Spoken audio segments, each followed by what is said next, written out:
नमस्कार मित्रांनो. तर आजचा आपला टॉपिक आहे की बाबांनो, आपण क्लच कसा सोडावा.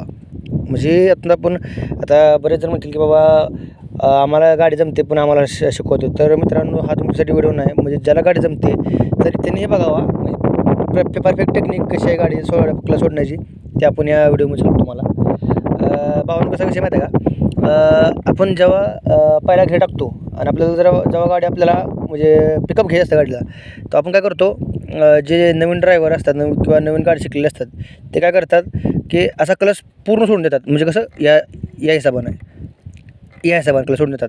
त्यामुळे मित्रांनो काय होतं, झटका होतो, एकदम गेअरबॉक्सचा झटका बसतो आणि गाडी बंद पडते.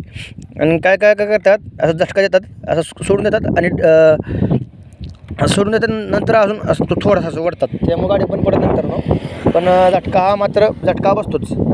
तर आपण आज सांगणार आहे की क्लच कसा सोडावा गाडीचा, म्हणजे जेणेकरून आपल्या गिअरबॉक्सला कोणताही धक्का नाही बसला पाहिजे किंवा आपल्या गिअरबॉक्सचं काम निघालं नाही पाहिजे गाडीचं. तर सांगतो तुम्हाला मित्रांनो. आता हा माझ्याकडे मॉडेल आहे ते बुलेट आहे क्लासिक. तुमच्या स्प्लेंडरमध्ये सुद्धा हा तरीका तुम्हाला काम आलेला सांगतो तुम्हाला. हो का, काय करायचं, आपण जेव्हा पहिला घेर टाकतो, टाकल्यानंतर क्लच सोडतो.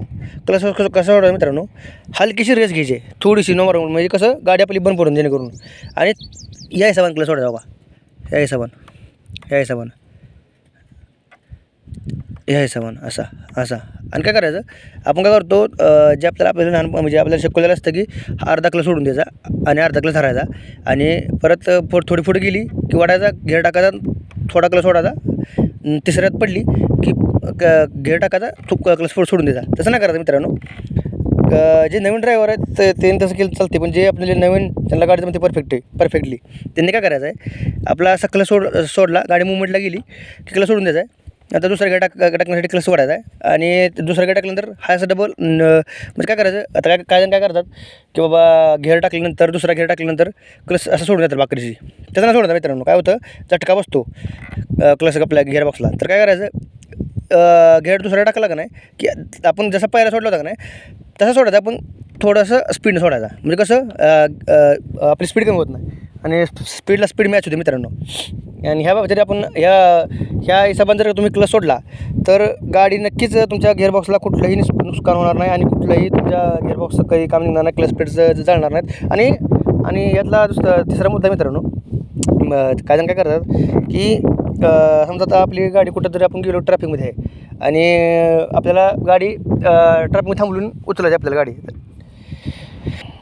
तर काय जण काय करतात की बाबा आपली समजा तिसऱ्या घेरवर आहे, चौथ्या घेरवर आहे, ते काय करतात तशीच उचलतात, म्हणजे तसंच रेस देऊन तशी गाडी उचलतात. तशी न उचलता मित्रांनो, गाडी आपल्याला नेहमी पहिल्या घेरवर घ्यायची आहे आणि आपण मग तुम्हाला जसं सांगितलं तसं करून गाडी व्यवस्थित उचलायची आहे. मग तुमचे क्लच प्लेट 2 लाख म्हणलं तर तुमची क्लच प्लेट चालते. आणि काय जणांचे 10,000 म्हणलं तर क्लच प्लेट चालत नाही मित्रांनो.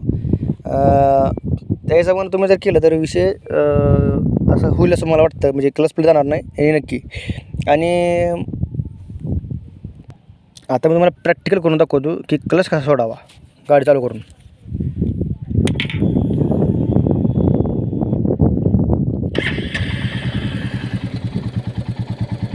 मित्रांनो, पहिल्या घरी घ्यायचं आहे. आता माझ्या हातात एका मोबाईल आहे म्हणल्यावर मला काही रेस देता येणार नाही, पण तुम्हाला सांगतो बघा या हिशोबानं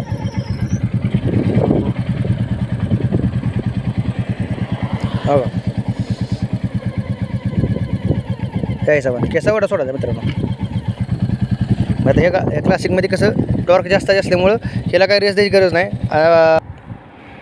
ह्या क्लासिकला काही रेस द्यायची गरज नाही मित्रांनो. त्याच्यामुळं काय टॉर्क जास्त असल्यामुळे गाडी पुढे जाते. पण आपली स्प्लेंडर वगैरे बारकी काय छोट्या गाड्या असतात त्या बिना रेस दिले शॉट पुढे जात नाही मित्रांनो.